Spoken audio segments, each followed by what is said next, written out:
प्यारे बच्चों, आप सभी का स्वागत है हमारे YouTube channel physics with Vikas sir में। आज हम लोग बेटा जिस टॉपिक पर डिस्कस करने वाले हैं वो सेकंड फिजिक्स का इतना इंपॉर्टेंट पार्ट है जिसमें पूरी की पूरी सेकंड पार्ट की फिजिक्स पूरी डिपेंडेड है। अर्थात सेकंड फिजिक्स के आने वाले लगभग मोस्टली सारे चैप्टर्स इस लाइट की कॉन्सेप्ट पर आधारित हैं। ये बेटा वही लाइट है जो अमूमन आप घरों में टॉर्च जला के, लाइट जला के, बल्ब जला के प्राप्त करते हो। हम उसी प्रकाश की बात कर रहे हैं जो हमें सूर्य से मिलता है। आप समझ लीजिए ये प्रकाश कितना महत्वपूर्ण है। इसी बात से अंदाज़ा लगा लीजिए कि सूर्य के प्रकाश से ही पौधों में फोटोसिंथेसिस यानी प्रकाश संश्लेषण की क्रिया होती है। सूर्य के प्रकाश से ही पृथ्वी की सतह पर सारे का सारा भोजन तैयार होता है जिसका हम सेवन करते हैं, क्योंकि सूर्य का प्रकाश ना हो तो प्रकाश संश्लेषण की क्रिया ना हो तो पौधे भोजन को तैयार ना कर पाए। इसके साथ ही साथ आपने ऐसी बहुत सारी घटनाएं देखी होंगी। आप अमूमन यही देख लीजिए लाइट कितनी इंपॉर्टेंट है हमारे लिए, क्योंकि लाइट नहीं है तो हम वस्तुओं को नहीं देख सकते। जी हाँ, लाइट बहुत अनिवार्य है हमारे लिए। लाइट का हमारे जीवन में बहुत रोल है और हमारे जीवन काल में विभिन्न प्रकार की घटनाएं प्रकाश से संबंधित घटित होती हैं। हम सबके बारे में बारी बारी से डिटेल में जानने वाले हैं। सबसे पहले बेटा अगर हम बात करें कि प्रकाश क्या है तो आप शॉर्ट में समझ लीजिए कि प्रकाश एक प्रकार की ऊर्जा है। अब कहेंगे सर आप प्रकाश एक प्रकार की ऊर्जा कैसे हो गई? प्रकाश ऐसे ऊर्जा है, प्रकाश से हम ऊष्मा भी प्राप्त करते हैं। हमारे कपड़े जो धूप में सिकाए जाते हैं वो प्रकाश से ही तो सूखते हैं, तो प्रकाश हमें ऊष्मा के रूप में भी मिलता है। सोलर पैनल से हम विद्युत ऊर्जा उत्पन्न कर लेते हैं। याद करिए सोलर पैनल का सिस्टम, जिससे आज तो इससे गाड़ियाँ भी चलने लगी। आज तो विभिन्न प्रकार के वाहनों में, चक्कियों में, घरों में विभिन्न प्रकार के विद्युत उपकरणों का हम यूज़ कर रहे हैं आसानी से। यानी विद्युत ऊर्जा भी हम प्रकाश से प्राप्त कर पा रहे हैं। यानी प्रकाश एक एनर्जी का काम करता है। याद करो बचपन के वो दिन जब डॉक्टर आपसे कहा करता था कि आप धूप में बैठ जाइएगा, आपके शरीर में बहुत रिलैक्स मिलेगा। याद करो सर्दियों के वो दिन जब छत में बैठा करते थे और उन सर्दी के समय में आपको राहत मिल जाया करती थी। यानी आपका अपना स्वयं का शरीर भी प्रकाश से ऊष्मा प्राप्त कर लेता है। यानी प्रकाश से हम ऊर्जा स्वयं प्राप्त करते हैं। हमारे कपड़े सूख जाते हैं, उससे हम विद्युत ऊर्जा के रूप में भी ऊर्जा प्राप्त कर लेते हैं। यानी विभिन्न प्रकार से हम प्रकाश से मदद ले लेते हैं। जैसे बॉडी में, स्किन में आने वाली विटामिन डी, रिकेट्स जैसी गंभीर बीमारियों की समस्याओं का समाधान भी हम धूप के प्रकाश से निकाल सकते हैं। जी हाँ, इसीलिए तो डॉक्टर हमको सलाह देता है कि हमें धूप में बैठना चाहिए। यानी धूप हमारे लिए बेनिफिशियल है। इसके बाद अगर हम बात करें प्रकाश और क्या है, प्रकाश बेटा एक ऐसा गुण है, ये कोई ऑब्जेक्ट नहीं है। प्रकाश को हम पकड़ नहीं सकते, प्रकाश को हम छू नहीं देख सकते, प्रकाश को सिर्फ हम महसूस कर सकते हैं कि प्रकाश है या नहीं। जी हाँ, आप बिल्कुल सही सुन पा रहे हैं और हम बिल्कुल होश और हवास में आपसे बात कर रहे हैं। आप बिल्कुल स्पष्ट सुन पा रहे हैं। प्रकाश हमें कभी दिखाई नहीं देता, बल्कि इसकी सहायता से हम वस्तुओं को देख पाते हैं। हम यह पता लगा पाते हैं कि प्रकाश है या नहीं, इसको सिर्फ महसूस कर सकते हैं। जैसे एक वर्ड होता है हॉनेस्ट और एक होता है हॉनेस्टी। हॉनेस्ट आता है एडजेक्टिव में और हॉनेस्टी आता है नाउन में। यानी ईमानदार और ईमानदारी। ईमानदार एक गुण है और ईमानदारी एक भाव है। जैसे एक दुख और एक दुखी, दुख एक गुण है और दुखी एक भाव है। खुश यानी कि सुख और सुखी, सुख एक एडजेक्टिव है यानी कि एक विशेषता बताने वाला है, और जो सुखी है वो एक भाव है। ये हमारा एब्स्ट्रैक्ट नाउन की श्रेणी में आता है। वैसे ही बेटा जो हमारा लाइट है वो कोई ना तो वस्तु है, ना व्यक्ति है, ना स्थान है, यह एक भाव है। इसको सिर्फ हम फील कर सकते हैं। अब हम बेटा इससे जुड़ी हुई कुछ घटनाओं के बारे में समझ लेते हैं। बहुत सारे वैज्ञानिकों ने ऐसा कहा कि प्रकाश सीधी रेखा में किरणों के रूप में, तरंगों के रूप में चलता है। कुछ वैज्ञानिक ऐसा बोले प्रकाश छोटे छोटे बंडलों या पैकेटों के रूप में चलता है। इन सभी ने अपनी अपनी घटनाओं के बारे में डिटेल में व्याख्या की और बिंदुवार बताया कि इसका वास्तव में मतलब क्या है। वास्तव में उन्होंने इसका स्पष्टीकरण देने की कोशिश की। इन सारी चीज़ों को हम बहुत डिटेल में समझने वाले हैं। सामान्यतः कुछ बातों को अभी हम डिटेल में देखते हैं, फिर इसके बाद ये स्वयं में अपने आप में सारे चैप्टर्स हैं, इसलिए बहुत विस्तार से इनको हम डिटेल में समझेंगे। अब सीधी सी बातें कर लेते हैं। जैसे सामान्यतः बताया गया कि निर्वात में प्रकाश की जो चाल होती है वो 3 × 10⁸ मीटर प्रति सेकंड होती है। यानी 3 × 10⁸ मीटर प्रति सेकंड होती है। ऐसा बताने वाले भौतिकी के वैज्ञानिक मैक्सवेल थे, जिन्होंने एक कैलकुलेशन के आधार पर इस वैल्यू को प्रतिपादित किया। और कैलकुलेशन के लिए जिस फॉर्मूले का इस्तेमाल किया वो है C = 1/√μ0ε0। इस फॉर्मूले से मैक्सवेल ने बताया कैलकुलेशन करके कि सामान्यतः वैक्यूम या नॉर्मल एयर मीडियम में जो स्पीड ऑफ लाइट है वो 3 × 10⁸ मीटर प्रति सेकंड है, by the process of calculation with the formula of this. Clear? इस नियम की सहायता से हल करके उन्होंने इतनी वैल्यू को बताया।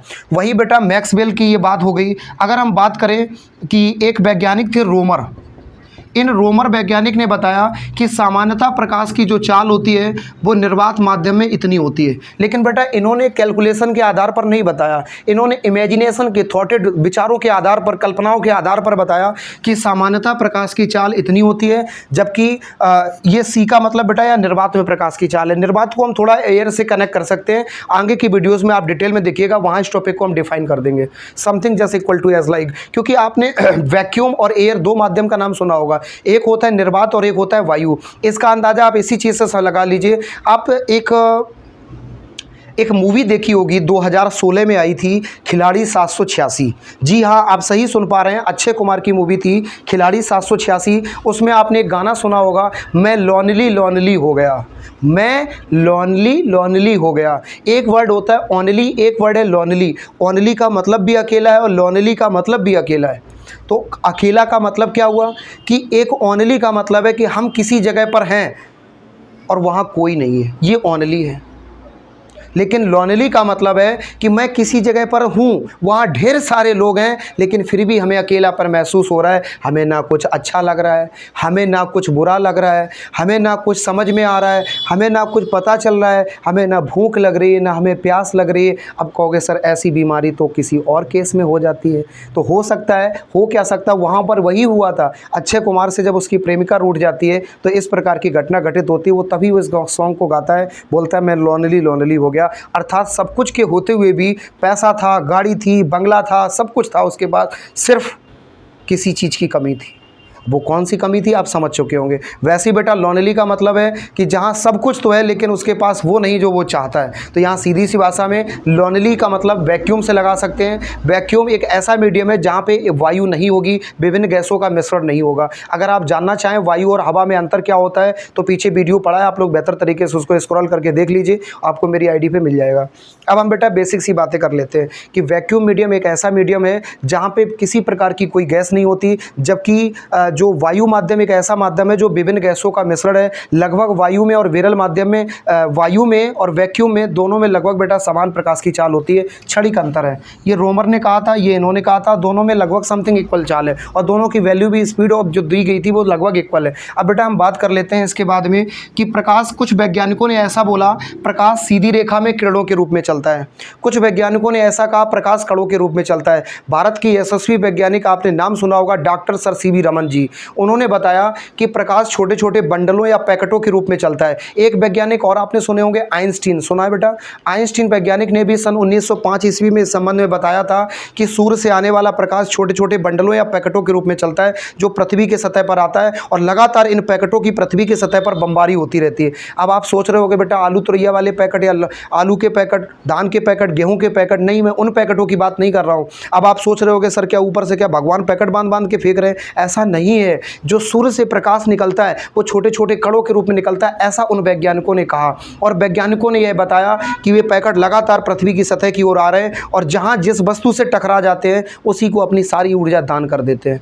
इस संबंध में उन्होंने विभिन्न प्रकार के अलग अलग वैज्ञानिकों ने अपने अपने मत प्रस्तुत किए। हम सारी घटनाओं को डिटेल बार समझ लेते हैं। सबसे पहले प्रकाश से जुड़ा हुआ घटनाक्रम के रूप में आप देख सकते हैं, प्रकाश सीधी रेखा में किरणों के रूप में चलता है। जी हाँ, आपके वैज्ञानिक जैसे हम बात कर लेते हैं, एक लॉर्ड रेले हो गए, एक वैज्ञानिक हाइगेंस हो गए, इसी तरह से अन्य कई भी वैज्ञानिक हैं जिन्होंने ऐसा माना कि प्रकाश सीधी रेखा में किरणों के रूप में चलता है, जैसे हम तरंग का रूप भी दे सकते हैं, यानी वेव के रूप में।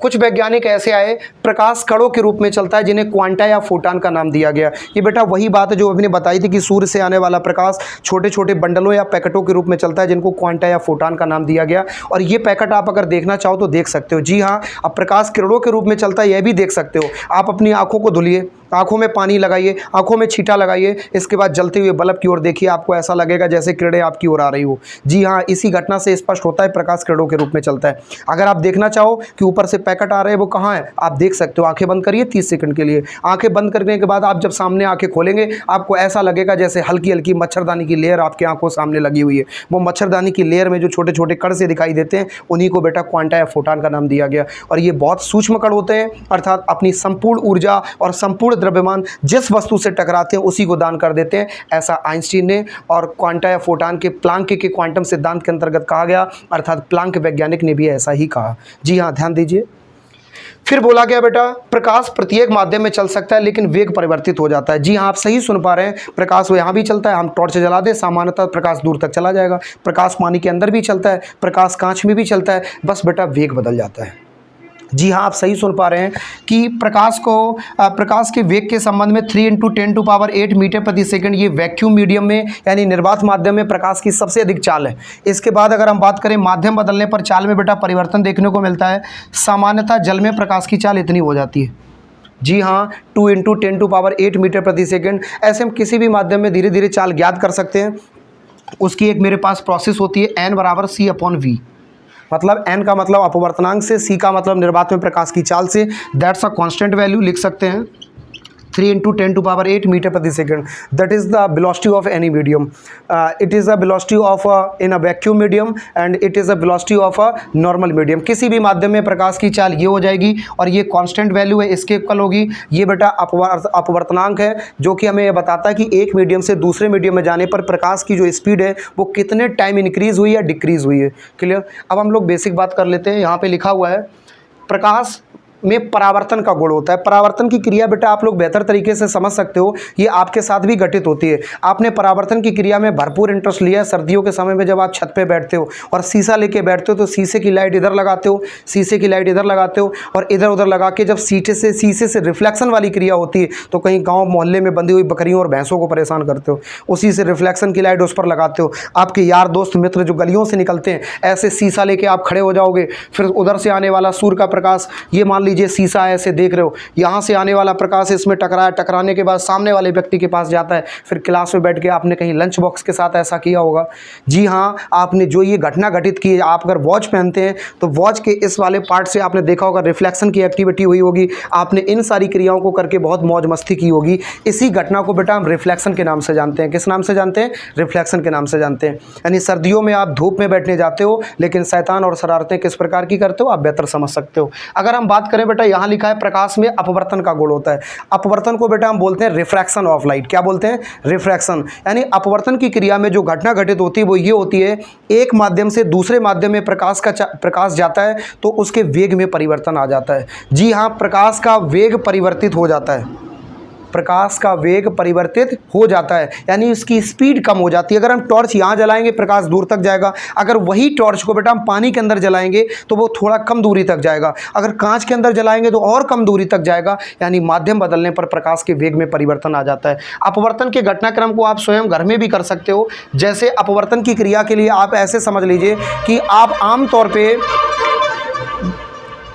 एक कांच की गिलास लीजिएगा और कांच की गिलास में एक पेंसिल डालिएगा पानी के भरने के बाद। जब आप पेंसिल डालोगे तो आप देखोगे वो पेंसिल आपको तिरछी और मुड़ी हुई दिखाई देती है।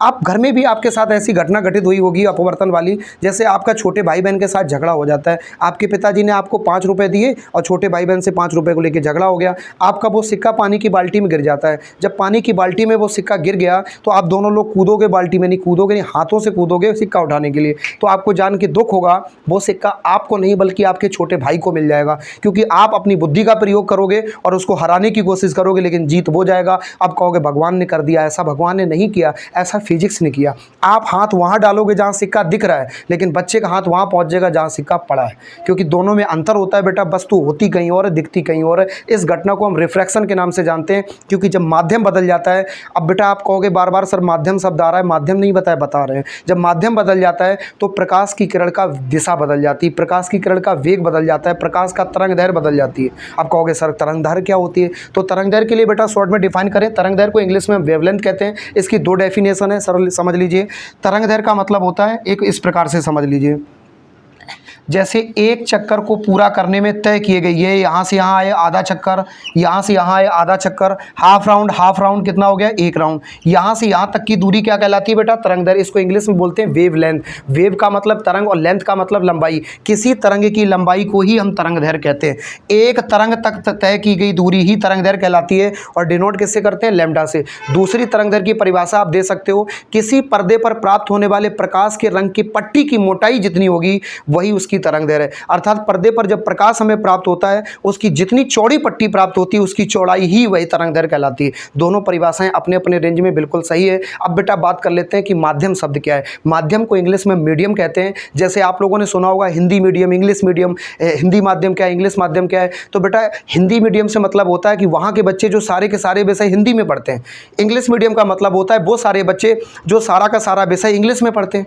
लेकिन मीडियम का मतलब हम कह सकते हैं the environment of our surrounding, हमारे चारों ओर का वह वातावरण जिसमें हम अपने जीवन का यापन करते हैं उसको हम मीडियम कह सकते हैं। हम यहाँ पर खड़े हुए हमारे चारों ओर कुछ नहीं तो बेटा क्या है, वायु। तो हमारा मीडियम क्या हो गया, वायु। अगर हम यहाँ नहीं, चलो दूसरा ले लो, कोई दूसरा व्यक्ति है और वो पानी के अंदर कूद जाता है, पानी के अंदर डूब जा रहा है, तो उस समय उसके चारों ओर कुछ नहीं तो क्या है, पानी। तो उसका माध्यम क्या हो गया, पानी या जल। क्लियर। अगर किसी व्यक्ति को संपूर्ण रूप से कांच में बंद कर दिया जाए तो बेटा उसका माध्यम क्या हो जाएगा, गिलास, जिसको हम कांच कह सकते हैं। बेटा गिलास, कांच को इंग्लिश में गिलास कहते हैं। वो गिलास घर वाली गिलास की बात नहीं कर रहे जिससे आप पानी पिया करते हैं। मुद्दा क्लियर हो गया। अब बेटा यहाँ पे एक चीज़ समझ लीजिए कि प्रकाश में अपवर्तन का गुण होता है, तो अपवर्तन का गुण सीधा क्लियर हो गया। माध्यम बदलने पर प्रकाश का वेग बदल जाता है, प्रकाश की किरण की दिशा बदल जाती है, प्रकाश की तरंग दैर्घ्य बदल जाती है। क्लियर। इसके बाद में लिखा है प्रकाश में पूर्ण आंतरिक परावर्तन का गुण होता है। बेटा पूर्ण आंतरिक परावर्तन को इंग्लिश में कहते हैं total internal reflection. Total internal reflection से तात्पर्य ये है कि यदि आपने कभी देखा हो कि नदी, नहर, नाले में आप जब नज़र डालते हो तो आपको अपनी परछाई दिखाई देने लगती है। जी हाँ, आप सही सुन पा रहे हैं। इसके अंतर्गत वो सारी घटनाक्रम आते हैं कि आप जैसे नदी के किनारे चल रहे हो, आपने देखा होगा बिजली का पोल सड़क के किनारे लगा है, वो पानी के अंदर उल्टा दिखाई देता है। कई बार सड़क के किनारे खड़े पौधों की परछाई हमें पानी के अंदर दिखाई देने लगती है। कई बार आपके साथ ऐसा हुआ होगा कि आप सड़क पर चल रहे हो, थोड़ी दूरी पे आपको पानी भरा दिखाई दिया, तो आपको समझ लीजिए वहाँ जब पास जाते हो तो वहाँ पानी नहीं मिलता है, बल्कि वहाँ पर एक किसी न किसी पौधे की या वस्तु की शैडो होती है। उसको ही बेटा हम टोटल इंटरनल रिफ्लेक्शन के नाम से जानते हैं। यानी कि नदी नाले में बनने वाली परछाई, नाले में तो नहीं बनेगी, गंदा पानी होता है। नदी नहर में बनने वाली किसी भी वस्तु की जो परछाई होगी, वो वस्तु जब उल्टी पानी के अंदर होगी हमें उल्टी दिखाई देती है, और उस घटनाक्रम को हम टोटल इंटरनल रिफ्लेक्शन के नाम से जोड़ सकते हैं। और सड़क पे भरा दिखता हुआ वो पानी जो कि किसी पौधे की परछाई होती है, वो घटनाक्रम भी बेटा टोटल इंटरनल रिफ्लेक्शन की श्रेणी में आता है। इस घटनाक्रम के लिए दो मीडियम की आवश्यकता है। एक हमारा नॉर्मल मीडियम, यानी जिसको हम लोग बोल सकते हैं एक विरल माध्यम के नाम से जानते हैं, यानी एक हल्का माध्यम और एक भारी माध्यम। अब कहोगे सर गर्मी के समय में भारी माध्यम हल्का माध्यम कैसे आता होगा? तो बेटा वायु हमारी दो प्रकार की हो जाती है, एक गर्म वायु, एक नर्म वायु। जो गर्म वायु होती है वो हल्की वायु होती है, जो नर्म वायु होती है वो भारी वायु होती है। इन दोनों के कंपैरिजन में तो पृथ्वी की सतह गर्मियों में बहुत गर्म हो जाती है। अब पृथ्वी की सतह गर्मियों के समय में गर्म होने के कारण क्या होता है कि इसके संपर्क में पृथ्वी के तल में, जैसे ये पृथ्वी है, इसके तल के संपर्क में आने वाली जो वायु है वो गर्म है, इसके ऊपर की कुछ ठंडी है, फिर कहीं गर्म है, फिर कहीं ठंडी है। इसके कारण प्रकाश विरल से सघन, सघन से विरल, इस घटनाक्रम के कारण ऐसा होता है कि हमें टोटल इंटरनल रिफ्लेक्शन की घटना देखने को मिलती है। अब बेटा हम बात कर लेते हैं प्रकाश में प्रकीर्णन होता है। ये प्रकीर्णन का घटनाक्रम कोई नया घटनाक्रम नहीं, आपने सुना होगा। जी हाँ, ये वही प्रकीर्णन की घटना है जिसमें कहा गया था कि वास्तव में आकाश का रंग काला होता है लेकिन हमें नीला दिखाई देता है। ऐसा कहने वाले वैज्ञानिकों की श्रेणी में डॉक्टर सर सीवी रमन भी आते हैं, लॉर्ड रेले भी आते हैं, जिन्होंने बताया था कि सूर्य से आने वाला प्रकाश पृथ्वी की सतह पर यूं ही नहीं पहुंच जाता, बल्कि इसको आने के लिए विभिन्न प्रकार के चरणों से गुजरना पड़ता है। जैसे ऊपर से अगर प्रकाश इस प्रकार से किरणों के रूप में, तरंगों के रूप में आ रहा है, तो आते समय क्या घटनाक्रम होता है कि रास्ते में धूल मिट्टी के जो सूक्ष्म कण हैं, जो वायु गैसों के कण हैं, इन कणों से प्रकाश की किरण टकराती है। तो टकराने के बाद तीन प्रकार की क्रिया होती है। कुछ प्रकाश तो इन कणों के द्वारा अवशोषित कर लिया जाता है, कुछ प्रकाश टकरा के पृथ्वी पर आ जाता है, और कुछ प्रकाश वापस लौट जाता है। आप बिल्कुल सही सुन पा रहे हैं। ऐसा इन्होंने कहा था लॉर्ड रेले ने कि पृथ्वी की सतह पर आने वाला प्रकाश यूं ही पृथ्वी पर नहीं आ जाता, बल्कि उसके वायुमंडल में विभिन्न प्रकार के आवरण से टकरा के गुजरना पड़ता है। जैसे ये धूल मिट्टी के कण है, ये प्रकाश की किरण है, यहाँ से प्रकाश की किरण आ रही है, आते समय इन कणों से टकराने के बाद में तीन तरह की क्रिया होती है।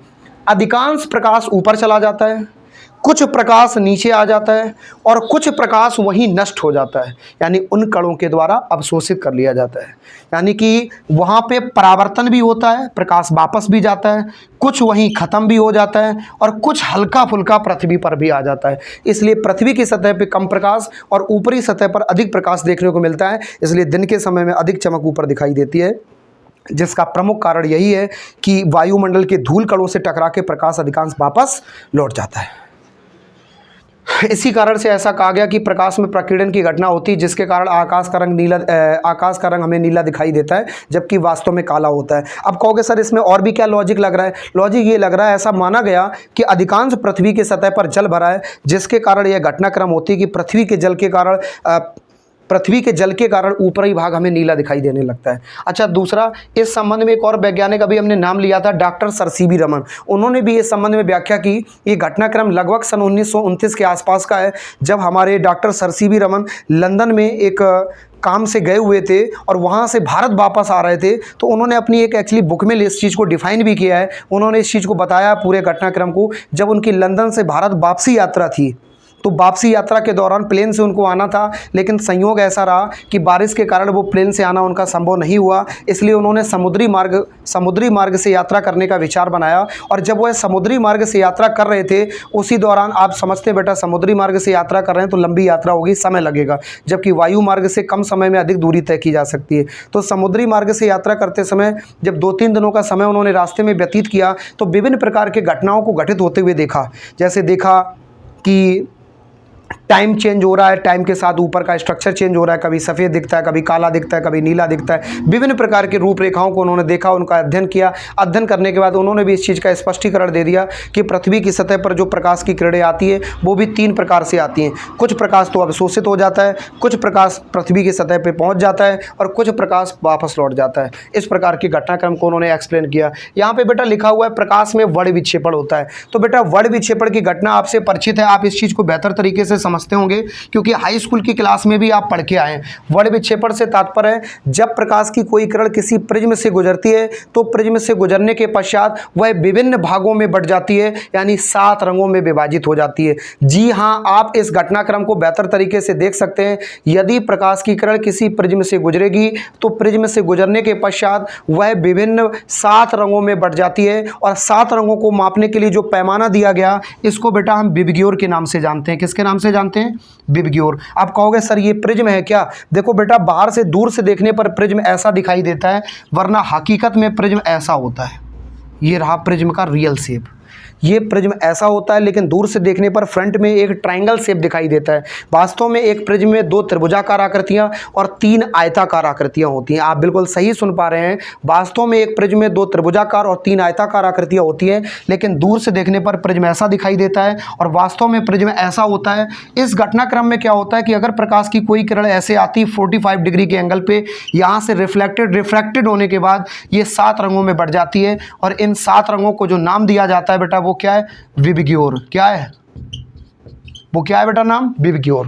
विबग्योर से तात्पर्य बी का मतलब बैगनी, इंडिगो का मतलब आसमानी, बी का मतलब ब्लू, जी का मतलब ग्रीन, वाई का मतलब येलो, ओ का मतलब ऑरेंज और आर का मतलब रेड। इस प्रकार से 7 रंगों का हमें जत्था प्राप्त होता है। अब हम बेटा बात कर लेते हैं मुद्दे की।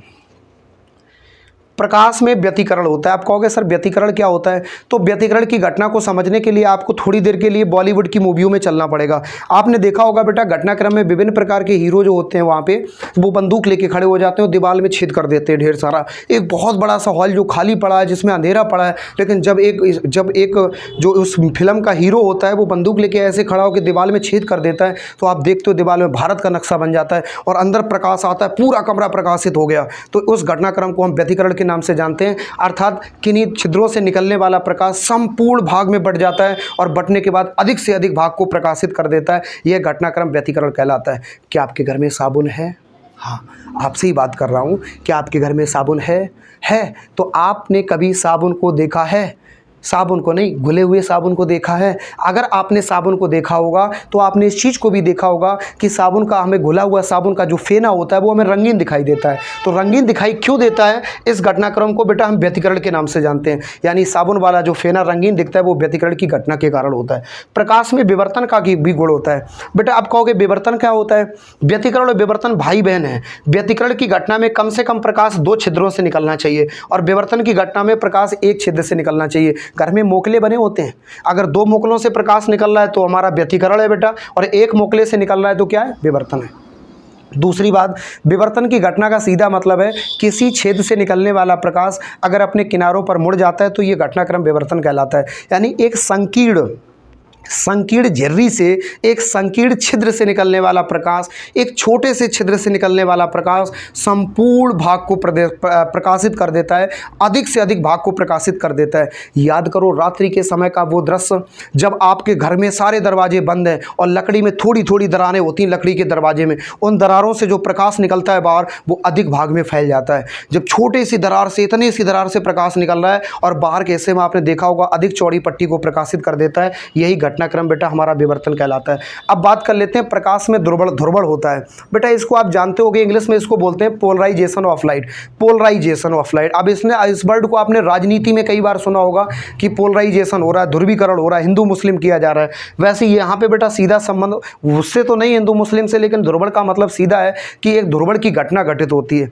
अगर हम आमतौर पर आपको बताने की कोशिश करें कि ध्रुवण की घटना होती कैसे है, तो आपने कभी बल्ब देखा है? अब कहोगे सर ऐसी बातें क्यों कर रहे हो? क्योंकि आपने बल्ब देखा है ये बड़ी बात नहीं है, लेकिन आपने लालटेन देखी है, आपने दीपक देखा है, आपने मोमबत्ती देखी है, आपने दिया देखा है, अगर आपने बाती देखी है, अगर आपने इन सारी चीज़ों, हम नाटक की बात नहीं कर रहे दिया और बाती, हम मुद्दे की बात कर रहे हैं। यदि आपने इन सारी चीज़ों को जलते हुए कभी देखा हो तो आपने कभी क्या नोटिस किया कि इन सभी को जलने पर भी इतना प्रकाश देते हैं, पूरे कमरे को प्रकाशित कर देते हैं और इनके सबके खुद के नीचे अंधेरा होता है। जब लालटेन को जलाओ उसके नीचे अंधेरा, दिए को जलाओ उसके नीचे अंधेरा, गैस को जलाओ उसके पीछे अंधेरा। इन सारी चीज़ों को जलाने के बाद भी चाहे आपका बिजली का बल्ब क्यों ना हो, उसको भी जलाओ तो उसको कभी नोटिस करो उसके पीछे भी अंधेरा होता है। जिस कारण अंधेरा होता है उस घटना को बेटा हम प्रकाश के ध्रुवण के नाम से जानते हैं। किस नाम से जानते हैं? प्रकाश का ध्रुवण, जिसको हम पोलराइजेशन ऑफ लाइट के नाम से जानते हैं। इस घटनाक्रम का बेसिक जानकारी के लिए आप हमसे जरूर जुड़े रहिएगा। ये बेटा सब अपने आप में एक चैप्टर है, इनको बहुत डिटेल में एक्सप्लेन करेंगे। आपके सेकंड पार्ट के भी वीडियोस कंटिन्यू आना शुरू हो जाएंगे अब, यानी फिजिक्स फर्स्ट भी चलेगी, फिजिक्स सेकंड भी चलेगी। इसलिए हमसे आप जुड़े रहिए। क्लास 12 के अधिक से अधिक बच्चों को हमारे वीडियो शेयर करिए और उनसे जुड़ने के लिए कहिए। आपके अगर किसी प्रकार का कोई प्रश्न है, डाउट है, सारी चीज़ें कमेंट करिए, सारे क्वेश्चंस का सॉल्यूशन हम आपको प्रोवाइड करेंगे ऑन स्पॉट। समझ लीजिए ये बेटा स्वयं में अपने अपने खुद एक चैप्टर्स हैं, अर्थात ये बहुत विस्तृत टॉपिक है, इसको हम डिटेल में एक एक करके एक्सप्लेन करेंगे। अभी शॉर्ट में हमने इनका बेसिक मीन्स बता दिया कि वास्तव में होता क्या है। हमें उम्मीद है बेटा वीडियो आपको पसंद आया होगा। कृपया चैनल को सब्सक्राइब करें। साथ ही साथ ध्यान रहे कि आप सभी का मुख्य उद्देश्य हमसे जुड़ के रहना भी होना चाहिए, क्योंकि हम वो सब कुछ करने के लिए तैयार हैं जो आपको बेहतर जानकारी के लिए ज़रूरी है। वो सारी स्टेज तक ले जाने के लिए तैयार हैं। आपको सरल से सरल भाषा में एक भी परिभाषा याद नहीं करनी पड़ेगी, बल्कि सरल से सरल भाषा में आपके सारे प्रकार के डाउट्स को क्लियर करने वाले हैं। कृपया वीडियो को लाइक करें और चैनल को सब्सक्राइब करें। सभी को मेरा बहुत बहुत धन्यवाद। नमस्कार।